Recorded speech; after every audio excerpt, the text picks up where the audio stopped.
ஓம் முருகா போற்றி போற்றி. என் அன்பு குழந்தையை, நாளை நீ நினைத்தது நிச்சயமாக நடக்கப் போகுது தங்கமி. இதை கேட்டு சந்தோஷமாக தூங்கு. நீ எதிர்கொண்ட ஒவ்வொரு வழிகளும் உனக்கு ஒரு பாடத்தை கற்பித்துக் கொண்டு இருக்கிறது தானே. ஒவ்வொரு பாடமும் உன்னை மாற்றிக்கொண்டு தானே இருக்கிறது. சில இழப்புகள் வலியை தருகிறது, சில இழப்புகள் உனக்கு வலிமையை தருகிறது. வலிமையை தாங்கும் இதயம்தான் ஒரு நாள் வலிமையாகும் தங்கமே. தற்போதைய சூழலை நினைத்து வருத்தமே படாதே. ஏன் எனக்கு இத்தனை சோதனைகள் முருகா என்று தானே கேட்கிறாய்? இவையெல்லாம் உனக்கு நடக்கும் பரீட்சைகள் தங்கமே. பொறுமையாக இரு. நான் ஒன்று சொல்கிறேன், கேட்கிறாயா? நீ வாழ்கின்ற வாழ்க்கை மிகவும் அழகானது. அதை உனக்கு பிடித்த மாதிரி வாழ கற்றுக்கோ. மற்றவர்கள் தன்னை என்ன நினைப்பார்கள் என்று யோசித்து வாழ நினைத்தால் உன்னுடைய சந்தோஷம் உன்னை விட்டு வெகு தூரம் போய்விடும் தங்கமி. எனவே முதலில் உன்னுடைய வாழ்க்கையை ரசிக்கும் பழக்கத்தை கொண்டுக்கோ.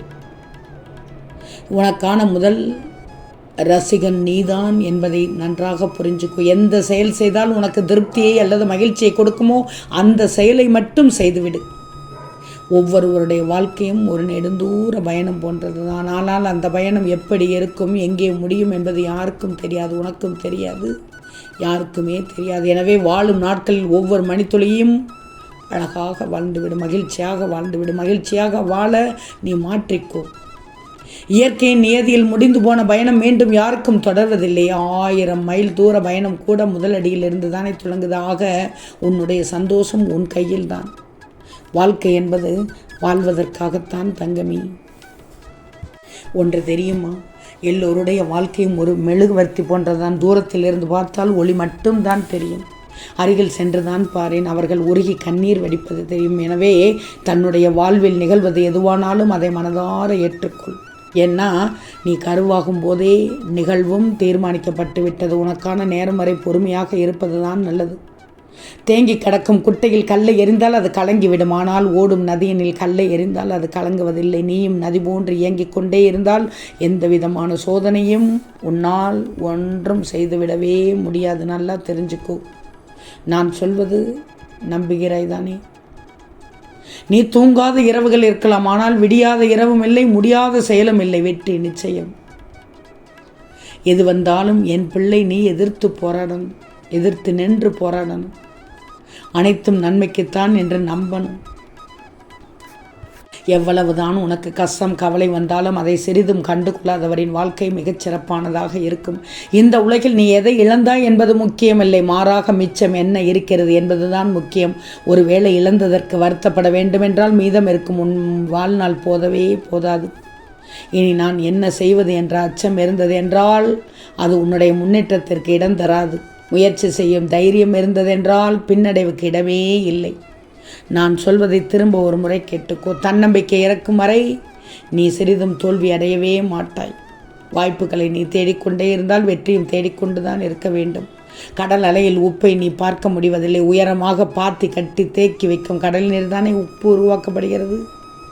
உன்னிடம் இருக்கின்ற வழிகளை நீ நல்ல விதமாக பயன்படுத்தினால் நீ தெரிந்து கொண்டாலே போதும். நிச்சயம் வெற்றி என்று தான் சொல்ல வருகிறேன். வெற்றி நிச்சயம் என்றுதான் சொல்ல வருகிறேன் தங்கமே. உடம்பை சரி செய்ய உதவும் ஊசி கூட குத்தினால் வலிக்கும் என்கிற போது உன்னுடைய வாழ்க்கையை சரி செய்ய நீ கொஞ்சம் கஷ்டப்பட்டு உழைத்தால் நல்லது தானே. நல்லதோ கெட்டதோ அனுபவங்களை நீ பெற்றால் மட்டுமே இங்கு இந்த வாழ்க்கை என்னும் புத்தகத்தின் பக்கங்கள் பூர்த்தியடையும், நிறைவடையும். முடியாது என்று நீ தீர்மானிக்கும் ஒவ்வொரு செயல்களுக்கும் ஏதோ ஒரு வகையில் அதை வெல்லப்போகும் யுத்தி புதைந்திருக்கும். வெற்றி என்பதை அடைய வேண்டுமென்றால் உன் மீதான விமர்சனங்களை பொருட்படுத்தாமலும் தேவையில்லாத விவாதங்களில் ஈடுபடாமலும் இருந்தாலே போதும். நீ செல்லும் பாதையில் கிடக்கும் கற்களை கண்டு பயந்து விடாது. இதே நேரம் வரப்போகும் புற்கள் மற்றும் பூக்களின் அழகை பார்த்து மயங்கியும் விடாதே.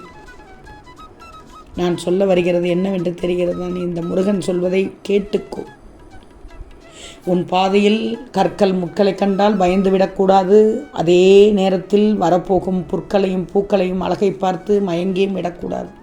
எல்லாம் நடக்கும், நல்லதும் நடக்கும், கெட்டதும் நடக்கும் உன் வாழ்க்கையில். திறந்த அறைக்குள்ளும் இருள் உண்டு, மூடிய கதவிற்கும் ஒரு சாவி உண்டு. ஆக எதையும் மனதில் அடைத்து வைக்காமல் வானத்து மேகத்தைப் போல சென்று கொண்டிருந்தால் உனக்கு வெற்றி நிச்சயமான நிச்சயம் தங்கமே. இதில் எந்தவித மாற்றமும் இல்லை. உன்னை ஏளனமாக பேசியவர்கள், தூக்கி எறிந்தவர்கள் எல்லாம் அன்பான உறவை இழந்து விட்டோமே என நினைக்கும் அளவிற்கு உயர்ந்து வாழப்போகிறேன். விடை இல்லாத கேள்விகளும் தீர்வு இல்லாத பிரச்சனைகளும் எல்லோருடைய வாழ்க்கையிலும் உண்டு. வாழ்க்கையை வெறுக்க எத்தனை காரணங்கள் இருந்தாலும் வாழ்வதற்கு ஒரே ஒரு காரணம், எல்லாம் நாளை மாறிவிடும் என்ற நம்பிக்கை மட்டும்தான். உனக்கு எது தேவையோ உன் முருகன் நான் செய்வேன். இனி உனக்கு நல்லதே நடக்கும், கவலைப்படக்கூடாது. எதுவும் கடந்து போகும். நாளை நீ நினைத்தது நிச்சயமாக நடக்கும். நீ இப்போது கஷ்டப்படுவதற்கு காரணம் கூட என்ன தெரியுமா? நீ வேதனைகளை மற்றவர்களிடம் சொல்றதுனால நிம்மதியாக இருக்கலாம் நீ நினைப்பாய். கவனமாக இரு. அதை அவர்கள் இன்னொருவர்கள்ட்ட பகிர்ந்து வேடிக்கை பார்க்க கூட நேரிடும். நீ ஒன்று சொன்னால் அதை பலவிதமாக திரித்து பேசுவார்கள். அளவைக்காமல் பார்த்து கொள்ள ஒரு உணவு கிடைச்சிடும் நினைச்சு கற்பனையில் மிதப்பாய். ஆனால் கண்ணீரை தொடச்சி விடுறது கூட அந்த கைகள் உனக்கு உதவியாக இருப்பதில்லை. இந்த முருகன் சொல்வது சரிதானே? நீ அன்பை வாரி வழங்குவதில் கொடைவள்ளலாக இருப்பாய். ஆனால் அதை நீ எதிர்பார்க்கும் போது மாறுதலாக எதிர்பதமாக இருக்கும். விலகி போனவர்கள் திரும்பி வருவார்கள், திருந்தி வருவார்கள்னு மட்டும் யோசிக்காதே. அவங்க உன்னை மறந்து கூட போயிருக்கலாம். விட்டு கொடு, மன்னிப்பு கொடு, மனம் விட்டு பேசு. அன்பு, பாசம், பிரிவு எப்படி வரும்?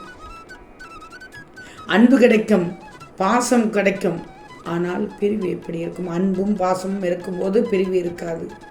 மாறாக பரிவு தானாகவே பெருகிவிடும்.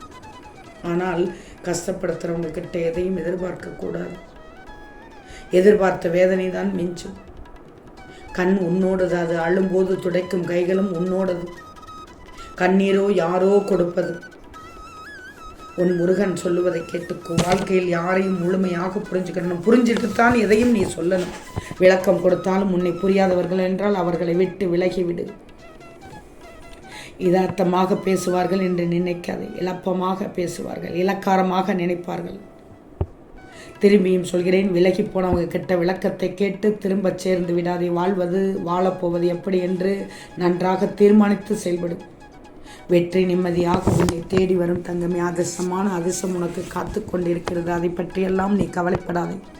நீ நினைத்ததை நிச்சயம் நான் நடத்தி காட்டி தருவேன். ஏன்னா என் பிள்ளை என் பேச்சு கேட்கிறது. என் பேச்சு கேட்கும் பிள்ளைக்கு நான் ஏதாவது செய்யாமல் இருப்பேனா? நிச்சயமாக உனக்கு தீங்கும் செய்தவர்களுக்கு கூட சரியான பதிலடி கொடுப்பேன். பொறுத்திருந்து பார். என்றைக்கும் சந்தோஷத்தையும் நிம்மதியையும் வெளியில் தேடாதே. என்ன அது வெளியில் இல்லை, உனக்குள் தான் உன்னை மாற்றும் எல்லா மறுதல்களும் இருக்கிறது. யாரேனும் கை நீட்டி வந்து உதவி கேட்டால் உன்னால் முடிந்த உதவியை செய்கிறாய் தானே? அப்போது அவர்களுக்குள் ஏற்படுத்தும் சந்தோஷம் உனக்குள்ளே சந்தோஷத்தை ஏற்படுத்தது. உன் முன்னால் கலங்கி அழுது கொண்டிருக்கும் யாரையாவது பார்த்தால் உடனே ஆறுதல் வார்த்தையில் சொல்கிறாயே, அப்போது அவங்க அடையும் நிம்மதி உனக்கும் நிம்மதியை தருகிறது. இந்த வாழ்க்கையின் அழகை ரசித்து பார்க்கிறாய் என் பிள்ளை. நீ இதை உணரத் தொடங்கிவிட்டாய். வானத்தின் மேகங்களின் கூட்டணியை சேர்த்து பார்க்கிறாய். உன் காத்திருப்புக்கானது என்றுமே வீண் போகாது. நீ என்னிடம் எதிர்பார்த்து கொண்டிருக்கும் காரியங்கள் அனைத்தும் நாளை காலையில் நிறைவேறப் போகிறது. இதை கேட்டு சந்தோஷமாக தூங்கு. ஓம் முருகா போற்றி போற்றி.